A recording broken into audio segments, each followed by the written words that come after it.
Story jam में आपका स्वागत है। यहाँ आप सुनेंगे कहानियाँ, कुछ नई, कुछ पुरानी, कुछ जानी, कुछ अनजानी। स्टोरी जैम में आज सुनते हैं भगवती चरण वर्मा की लिखी कहानी 6 आने का टिकट। उस दिन जब मैं दफ्तर पहुंचा तो मैंने एक सज्जन को अपनी कुर्सी पर बैठा हुआ पाया।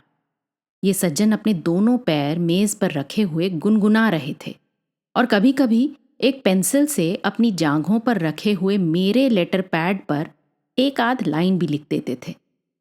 यहाँ ये बतला देना अनुचित ना होगा कि मैंने ये लेटर पैड 3 रंगों में छपाया था और हर एक पन्ने की लागत 2.5 पैसे पड़ी थी। वे मंझोले कद के मोटे से आदमी थे, चेहरा किसी कदर गोल मटोल, ऊबड़ खाबड़ और भद्दा। उनकी मूछें आधी और अच्छी तरह से छटी हुई, आंखें बिल्ली की तरह। बिजली के पंखे की हवा में इनकी चुटियां फहरा रही थी और ये बतला रही थी कि ये सज्जन काफी मौज में हैं। खादी का कुर्ता और धोती पहने थे। मेज के पास पड़े हुए तख्त पर बैठ गया ये समझकर कि दफ्तर के किसी कर्मचारी के ये मुलाकाती होंगे, और सुबह आए हुए पत्रों को उलटने पलटने लगा। एकाएक इनकी निगाह मुझ पर पड़ी। मैं उस समय कुछ सिकड़ा हुआ, कुछ सहमा हुआ एक पत्रिका के एक विशेष लेख को पढ़ रहा था, जिसमें हिंदी वालों को ये सूचित किया गया था कि मैं घमंडी हूं, मक्कार हूं, मूर्ख हूं। उन्होंने मुझे कुछ देर तक गौर से देखा। शायद मेरी मुद्रा देखकर उन्हें कुछ दया आई। उन्होंने मुस्कुराते हुए मुझसे पूछा, क्या आप इस दफ्तर में काम करते हैं? बहुत विनयपूर्वक मैंने उत्तर दिया, जी हां। उन्होंने फिर पूछा, और संपादक किशोर जी कब आते हैं? कोई समय तो उनका ठीक नहीं है, क्या आप उनसे मिलना चाहते हैं? मैंने पूछा। जी, मैं उन्हीं से मिलने आया हूं। अभी हावड़ा स्टेशन से आ रहा हूं। वो सामने मेरा असबाब रखा है। मेरी उनकी मित्रता है, सोचा मिल आऊं, और चला आया। वो रहते कहाँ हैं? और वास्तव में उनकी ट्रंक और बिस्तर वहीं रखा था। उनके असबाब को देखकर मैं घबराया, लेकिन जब उन्होंने मेरे मकान का पता पूछा तो मैं मर्माहत सा हो गया। मैंने कहा, जी रहते तो वो यहाँ से करीब 10 मील की दूरी पर हैं, लेकिन शायद आजकल वो यहाँ हैं नहीं। 1 हफ्ते बाद उनके लौटने की खबर है। अरे, वो यहाँ नहीं हैं? खैर दफ्तर तो है, यहीं रहूंगा। 1 हफ्ता कोई बड़ी बात नहीं, इंतजार करूंगा। एक वार खाली गया। मैं सोच ही रहा था कि अब दूसरा वार कौन सा हो कि मेरे सहकारी श्री राम ने प्रवेश किया। आते ही उन्होंने कहा, नमस्कार किशोर जी, आज जरा देर हो गई, क्षमा कीजिएगा। मेरे सहकारी की बात सुनते ही वे उठकर खड़े हो गए। बड़ी भक्ति के साथ हाथ जोड़कर उन्होंने मुझसे कहा, आहा, आप ही किशोर जी हैं। आपने दिल लगी तो खूब की। आप मुझे जानते ही हैं, मैं हूं रामखेलावन शरण नारायण प्रसाद सिंह, वही जिसने आपको 6 कविताएं भेजी थीं, जिस पर आपने लिखा था कि खो गईं, और जिस पर मैंने 12 कविताएं भेजी थीं तो आपने लिखा था कि आंधी में उड़ गईं, और फिर मैंने 18 भेजी थी तो आपने लिखा था कि जिस कंपोजिटर को आपने कविताएं कंपोज करने को दी थीं उस पर उनका इतना प्रभाव पड़ा कि वो साधु बन गया और कविताएं अपने साथ लेता गया।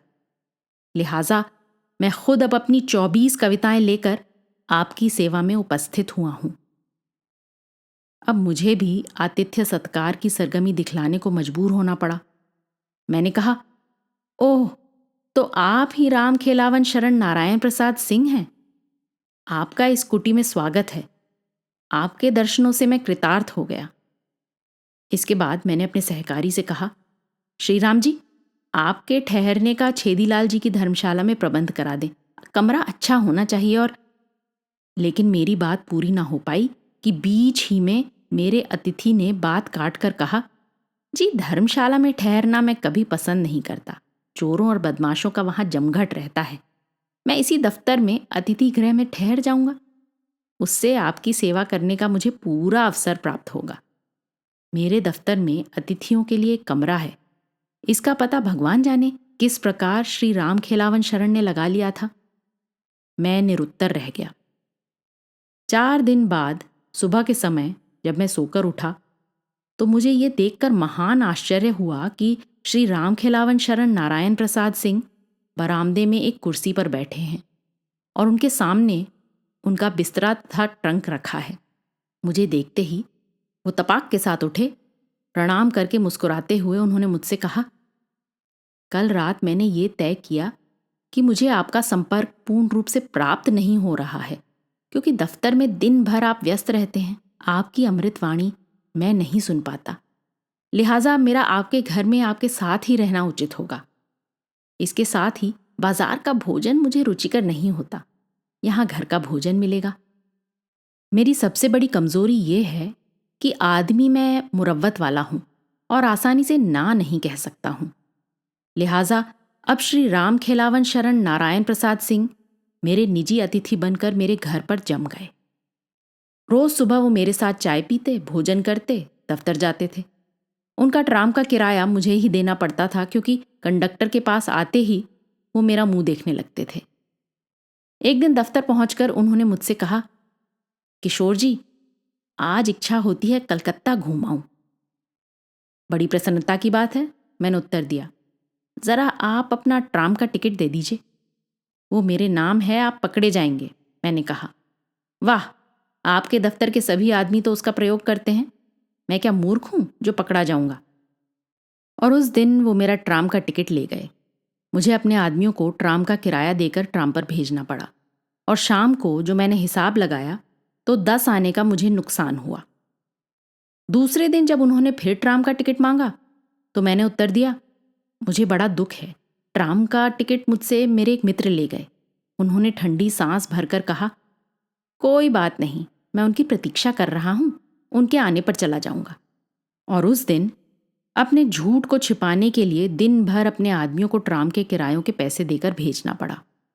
उस दिन 12 आने का नुकसान हुआ।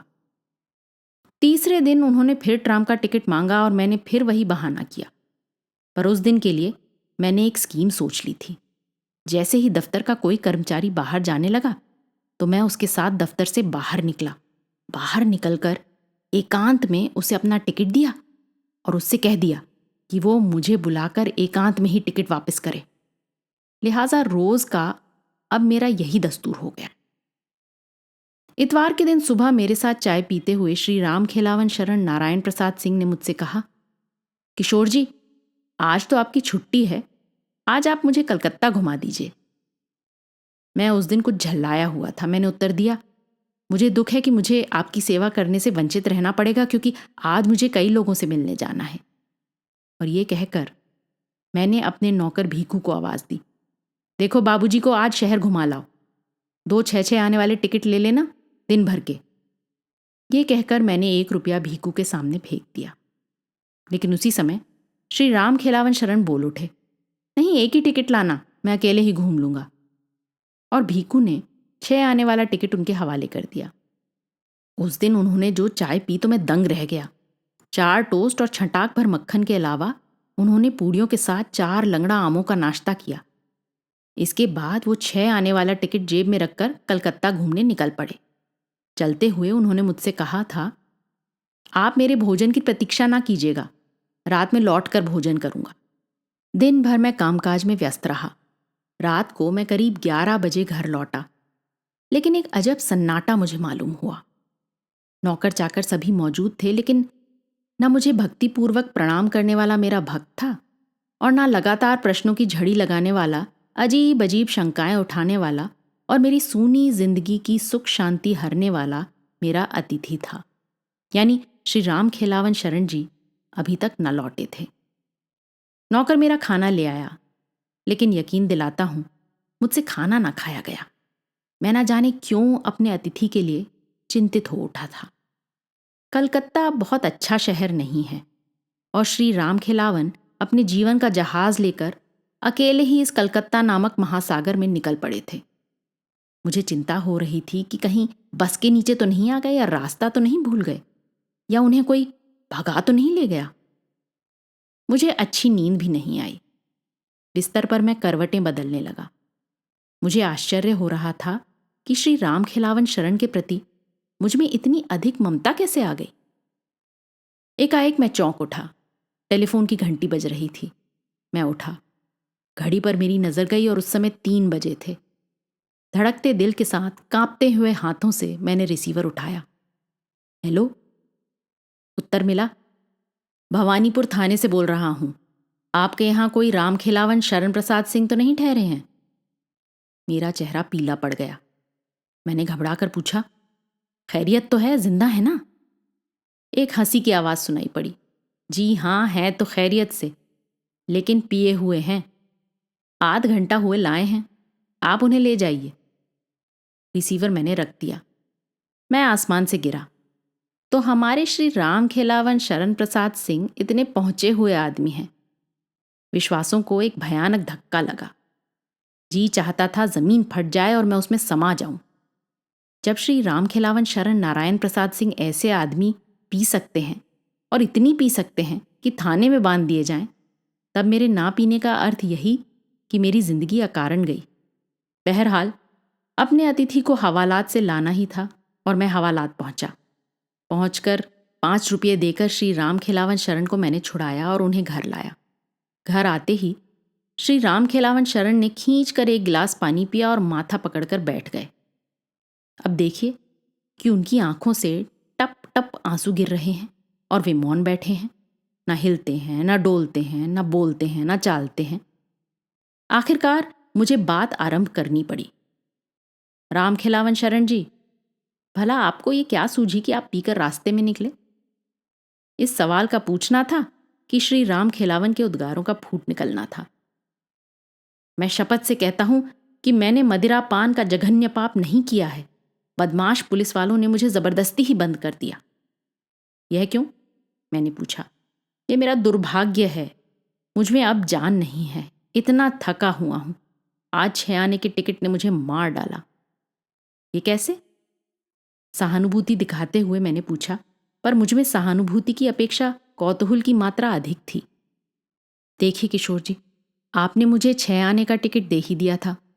जब मैं कलकत्ता घूमने निकला तो मैंने 2 आने पैसे और साथ में ले लिए कि वक्त जरूरत काम आएंगे। अब मैं रवाना हुआ। ट्राम पर बैठ जाता था, जहां तक जाती थी वहां तक जाता था और उसी ट्राम पर धर्मतल्ला वापस आता था। टॉलीगंज गया, बालीगंज गया, बेहला गया, खिदरपुर गया, पार्क सर्कस गया, सियालदा और राजा बाजार गया, शाम बाजार गया, बाग बाजार गया, डलहौजी गया, हाई कोर्ट गया, बऊ बाजार गया, हैरिसन रोड गया और नीम तल्ला भी मैं घूम आया। शाम को थोड़ी सी भूख लगी थी तो पास में 2 आने पैसे थे ही। नाश्ता डट कर किया। अब करीब 10 बजे मैं हैरिसन रोड और चितपुर रोड चौराहे पर उतरा। मैंने हिसाब लगाया, 6 आने के टिकट में मैं 1 रुपया 12 आने का घूम चुका था और घर आने में 2 आने का और सफर करता तो इस प्रकार 1 रुपया 14 आने का घूम चुकता और 6 आने में अपने हिसाब से मुझे 1.5 रुपया का घूमना चाहिए था। इसलिए मुझे संतोष करके उस समय लौट आना चाहिए था। लेकिन मालूम होता है उस समय मुझ पर शैतान सवार था, क्योंकि एकाएक ख्याल आया कि खर्च 6 आने नहीं बल्कि 8 आने हुए हैं, क्योंकि 2 आने का नाश्ता तो घूमने के सिलसिले में ही मैंने किया था और 8 आने के हिसाब से मुझे 2 रुपए का घूमना चाहिए था। इधर ये ख्याल आया और उधर मुझे एक ट्राम दिखलाई दी जिस पर बेलगछिया लिखा था। एकाएक मुझे ख्याल आया कि बेलगछिया अभी तक नहीं आया और मैं उस ट्राम पर बैठ गया। बेलगछिया पहुंचकर मैं इस आशा से ट्राम पर बैठा रहा कि ये वापस जाएगी, लेकिन एक आदमी ने आकर मुझसे कहा, अब आप जाइए। मैंने कहा, मैं धर्मतल्ला जाऊंगा। उसने घड़ी की तरफ इशारा करते हुए कहा, 11 बज गए हैं, देख रहे हैं आप? अब यहां से कोई ट्राम नहीं जाएगी। किशोर जी, मैं चौंक उठा। मैंने कहा, क्या? यहां से क्या अब कोई ट्राम नहीं जाएगी? उसने कहा, कह तो दिया नहीं जाएगी, अब बस मिल जाएगी, चले जाओ। मैं उठा, लेकिन मेरी जेब में 1 पैसा नहीं। भला बस पर कैसे आता? मैंने उस आदमी से पूछा, धर्मतल्ला यहां से कितनी दूर है? उसने जवाब दिया, होगा कोई 5 मील। और किशोर जी, मैं पैदल धर्मतल्ले की तरफ रवाना हुआ। करीब 12:30 बजे मैं धर्मतल्ला पहुंचा, बुरी तरह थका हुआ। धर्मतल्ला में भी कोई ट्राम नहीं मिली और इसलिए मुझे वहां से भी पैदल ही रगड़ना पड़ा। 1:30 बजे के करीब मैं उस बड़े चौराहे पर पहुंचा। किशोर जी, जरा देखिए, 9 मील पैदल चलकर आया था, दिन भर खाया भी नहीं था, प्यास जोरों के साथ लगी थी, पैर लड़खड़ा रहे थे, आंखें निकली पड़ती थीं। और उसी समय एक पुलिस वाले ने बढ़कर मुझसे पूछा, तुम कौन हो? मैं ऐसा बेकाबू और बेहोश था कि मेरे मुंह से शायद शब्द ही नहीं निकले, और अगर निकले भी तो टूटे फूटे बिना मतलब के रहे होंगे। तब तक एक दूसरा पुलिस वाला आ गया। उसने पहले से पूछा कि मामला क्या है। दूसरे ने जवाब दिया, मालूम होता है सार दारू पिए है, पैर सीध ना ही पड़त है, जबान नहीं खुलत है, नसामा बेहोश है। दूसरे ने कहा, तो फिर थाना ले चलो, काल सुबह होश आए जाई। उस समय मैंने उन्हें समझाने की कोशिश की, लेकिन या तो मैं उन्हें नहीं समझा सका या फिर वो मुझे नहीं समझा सके। अरे तो ये बात है, मैंने मुस्कुराते हुए कहा। मैंने नौकर को बुलाकर खाना मंगाया। वे भोजन करने लगे और मैंने उनसे कहा, आपका अनुभव तो बुरा हुआ है। अब मेरी सलाह यह है कि आप कल सुबह अपने घर वापस चले जाएं। आप अच्छी साइड पर घर से नहीं चले थे। खाना खाते हुए उन्होंने कहा, जी हाँ किशोर जी, बात ठीक है, लेकिन मेरे मामा के ससुर के बहनोई जो टिकट कलेक्टर हैं और मुझे कलकत्ता मुफ्त लाए थे, कह गए थे कि करीब 15 दिन में वापस लौटेंगे, तब साथ ले जाएंगे। 12 दिन हो गए हैं, 2-3 दिन में आने वाले हैं, तब चला जाऊंगा। लेकिन इस घटना को हुए करीब 15 दिन हो गए हैं और मेरा घर अभी तक आबाद है, क्योंकि श्री राम खेलावन शरण नारायण प्रसाद सिंह के मामा के ससुर के बहनोई अभी तक वापस नहीं लौटे हैं।